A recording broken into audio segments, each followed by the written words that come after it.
In this episode, we search for a reliable vehicle for a first-time buyer. MPVs from Kia, Hyundai and Volkswagen. They come under the spotlight.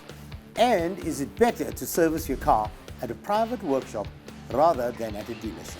Hello and welcome to Buyer's Guide. Every week we try to provide you with useful advice, whether it relates to buying, selling or just maintaining a vehicle. If you have a question for the team, you can send an email to buyersguide@ignitiontv.co.za and contain as much information as possible. It helps us a lot. And also a nice picture of yourself. And joining us in studio to help resolve those troubling automotive issues, a higher finger from Car Chic and new to Buyer's Guide, Mumbo from Mumbo Repairs. Welcome. And welcome back, Khaya. She's here just to give us a hard time, so please don't pay any attention to her. And I'm sure a lot of you have seen Mumbo on TikTok, all over TikTok in his workshop fixing, broken down Volkswagens and Audis by the looks of things. Yeah. But we'll get on to that later. Anyway, let's move on. All right, let's just get into our first question, which comes from Sipho from Cape Town, who is looking to buy his first car with a budget of 200,000 Rand. He wants a reliable, low-maintenance car and is considering the Volvo V40 and Toyota Auris. He'd like advice on whether these are good options, as he's also open to other suggestions. Just not a VW Polo. Mumbo, new to the show. Yeah. Tell me how advisable it is for him to go purchase that Volvo V40.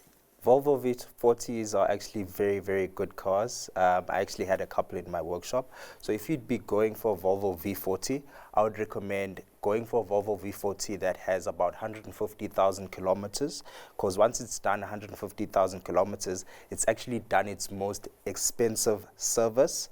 So that's the most expensive service. So you know that you got that out of the way. So if it's less than 150,000 kilometers, you got that little bit of leeway in terms of negotiating the price with the seller and saying, look, I've got a service coming up at 150,000, which costs about 16,000 Rand. So how's about a discount over there? No, it's good advice there. But, you know, he wants something he's going to keep for a long time. Volvos, I mean, we know they are expensive to maintain. So, and his budget of 200,000 Rand, maybe better to buy something like an Auris. So if he can come to you, then if he knows him, then I'm happy for him. But my concern is he's a first-time buyer. Yeah. And when it comes to first-time buyers, they're not so astute with the after sales of a car. What happens if this, he's going to find a Volvo with over 100,000 kilometers at that price. So as a first-time buyer, he's 24, he's still quite young. I would look at a newer car just from an experience point of view.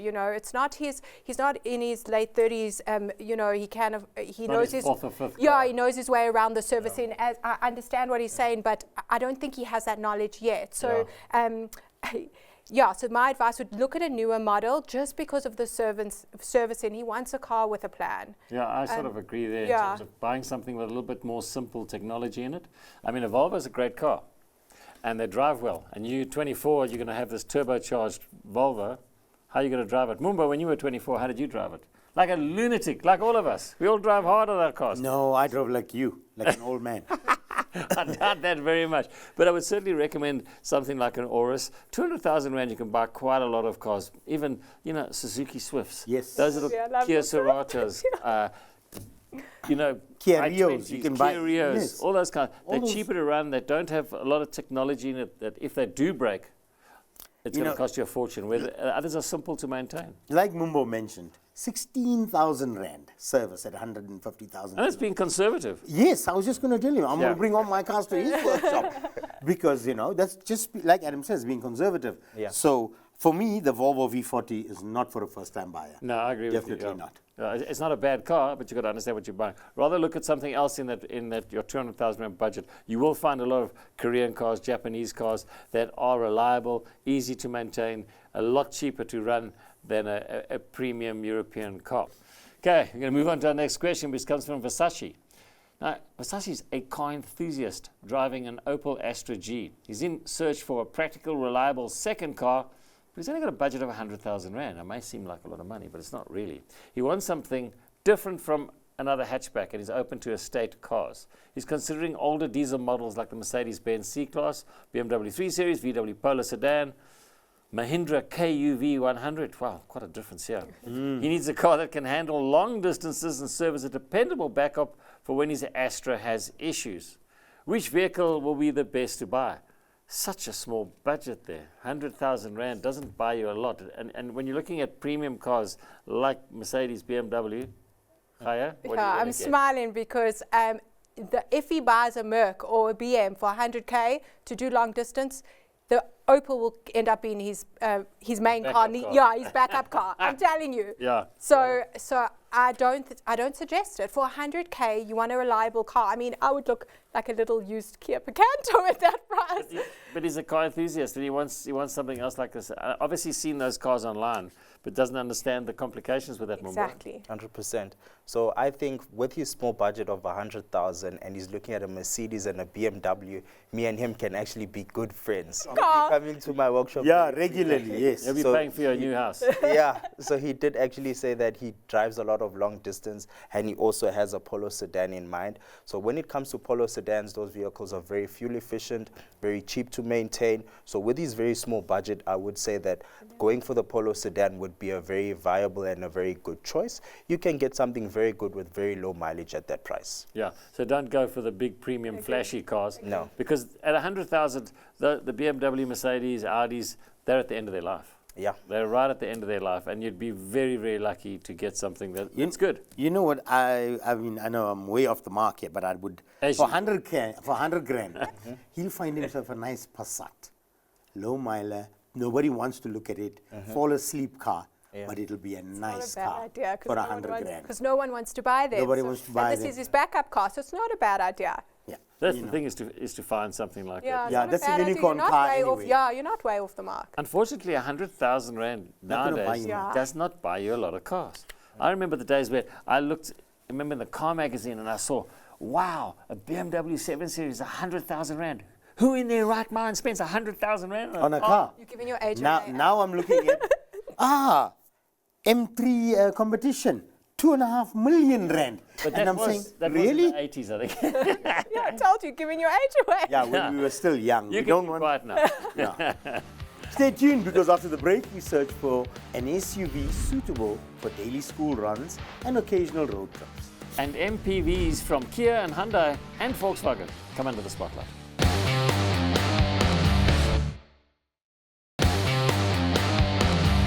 Welcome back to Buyer's Guide. Larissa is a mom with a toddler and is looking for a second-hand compact SUV that will last over 5 years and comfortably accommodate her growing daughter. With a budget of 320,000 Rand, the vehicle will be used for school runs and road trips. Her priorities include good safety features and fuel efficiency. Now, Larissa is feeling overwhelmed by the choices and needs help finding the right car, preferably a model that's not older than 2022. So, Mumbo, what would you chuck in there? Straight budget. Straight off the bat, that's a beautiful budget. Yes. I'd go for a Hyundai Tucson. Yeah. For that budget, Tucson with less than 30,000 kilometers.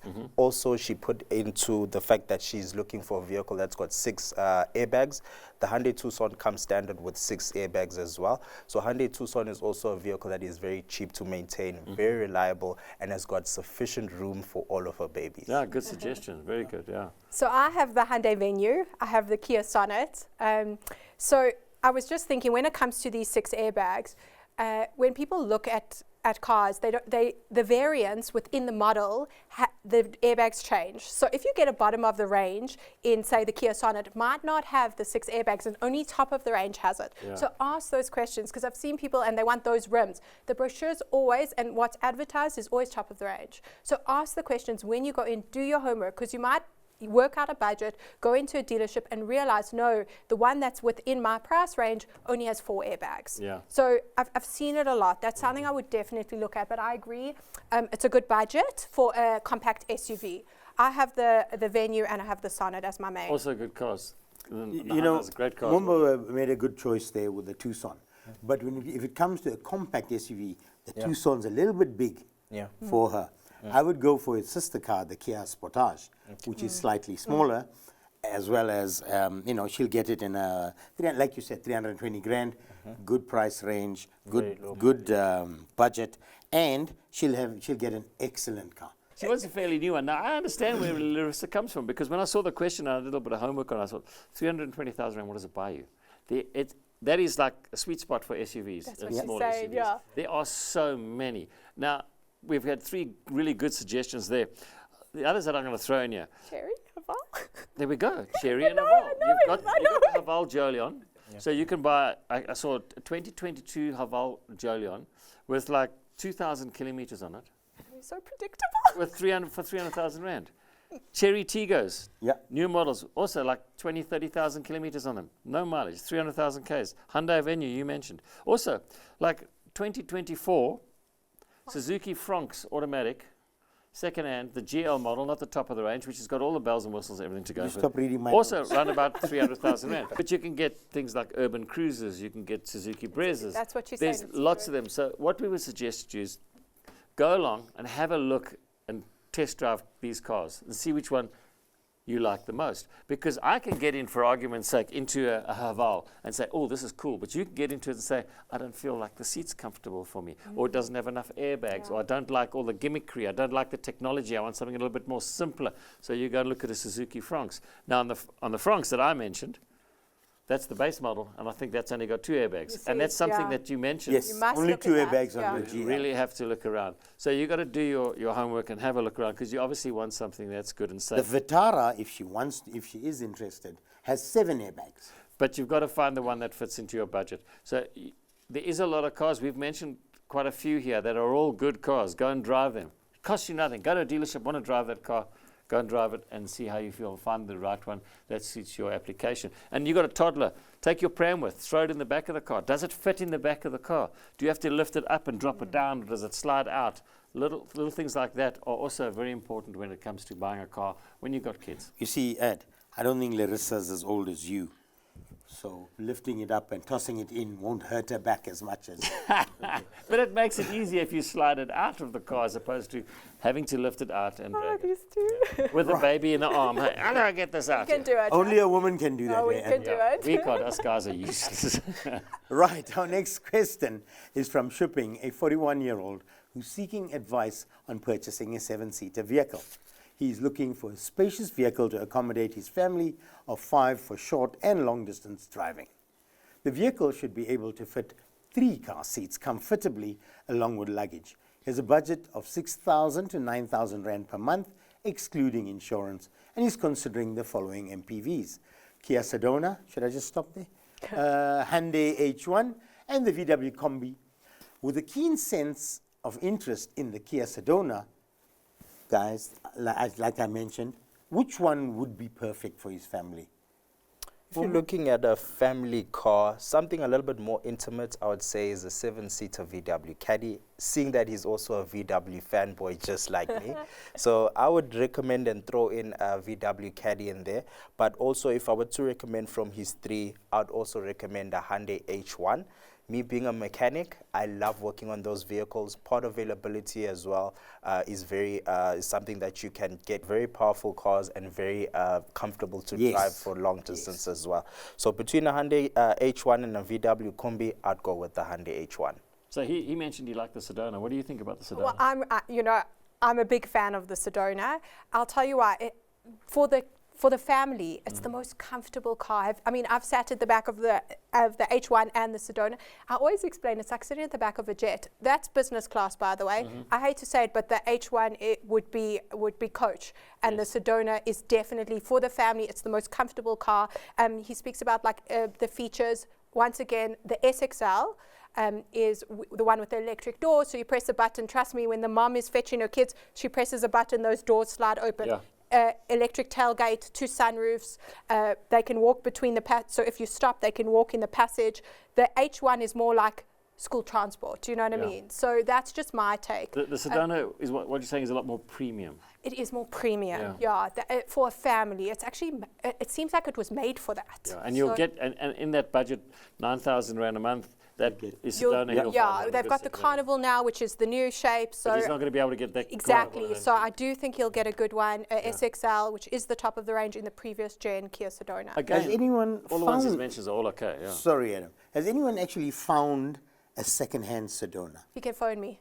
Eh? I've looked I know people say he quite can phone hard me. to find It is, a second-hand because Sedona. people buy from because people. people buy it for this very same reason Yeah. and never let it go once they see Only when the how kids grow up. efficient it is. Only when the kids grow up and the mother no longer needs all that space for the children. So it is a mommy car. It is, and that's what he's looking for. So that is definitely.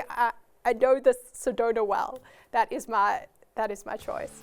We'll be taking a short break, but when we return, we find out if it's advisable to tow a trailer with a vehicle that's got a CVT gearbox. And is it better to service your car at a private workshop rather than a dealership?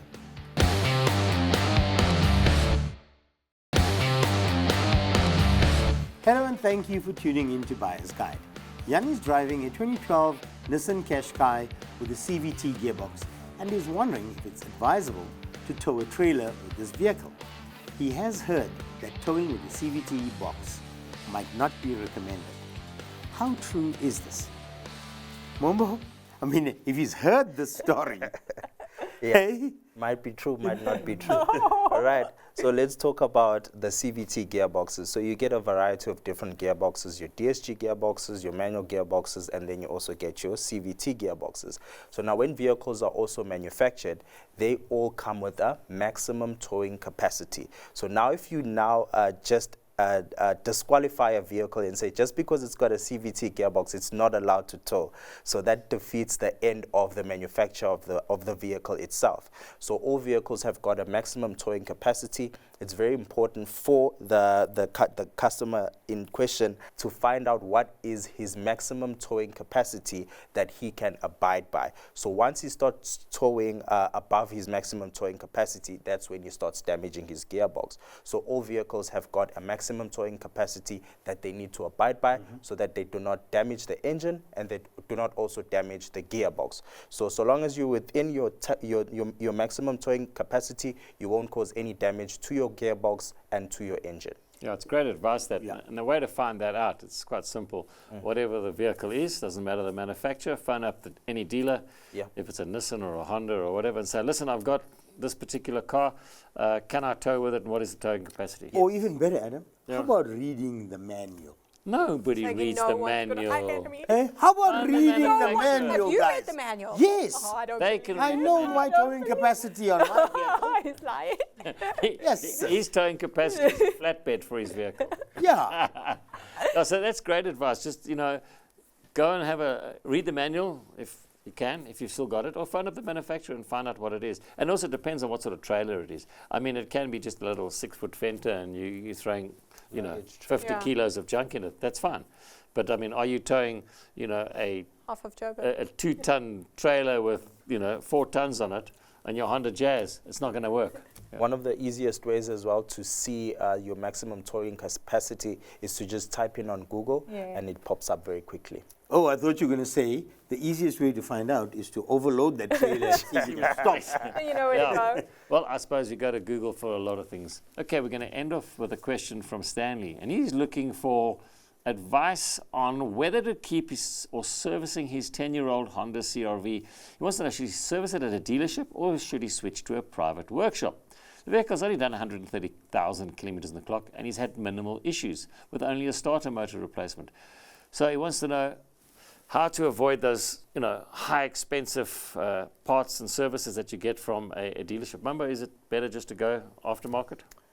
What I always recommend my clients to do is to always take their vehicles to a workshop that is proficient with that particular brand. Yeah. So either you send it to a VAG group, a specialist, or you send it to a Honda specialist, or you send it to a Toyota specialist. Now, putting into question, now we have something that's called the right to repair.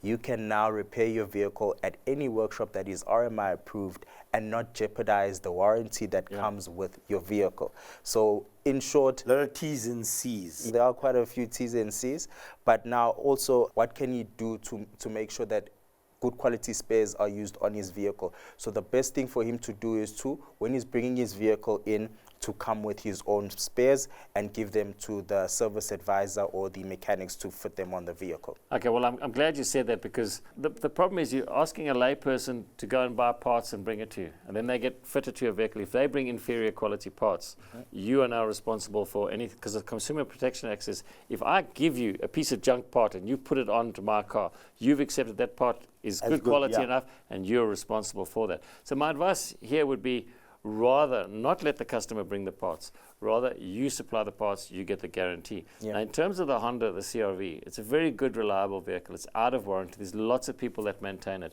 The thing that will happen here is that your dealers are always a lot more expensive. Their parts are a lot more expensive. And you can get really, really good quality parts for not only Honda, all makes of vehicles from aftermarket suppliers. You can go to Mumbo's workshop and you can get a really good, filters and components for the vehicle that come with just the same warranty. But your savings on maintenance costs are a lot cheaper, a lot cheaper. I mean, I know in my workshop, we often, today as an example, a client brought a Hilux in, the quote was 40,000 Rand from Toyota. Our repair costs were less than half that.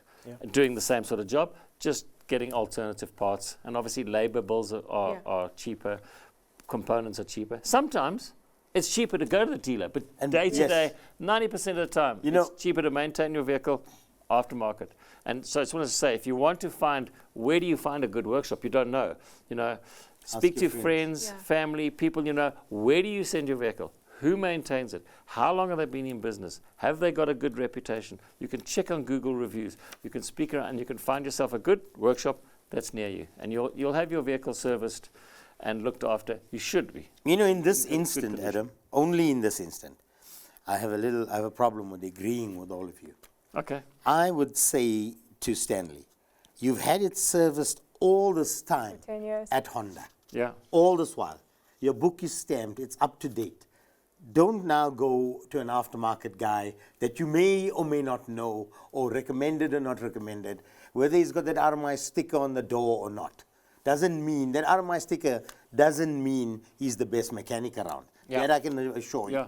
I would suggest to Stanley is just compare prices before you say, I'm not going to the dealership. Yeah. It's worthwhile. Good advice. Because he's had it serviced at the dealership all this time. 10 years. And his book of life or his service book or whatever it is you want to call it. Yeah. When he's trading that car in and it's only been serviced at Honda, hey, he'll get a better deal on that car.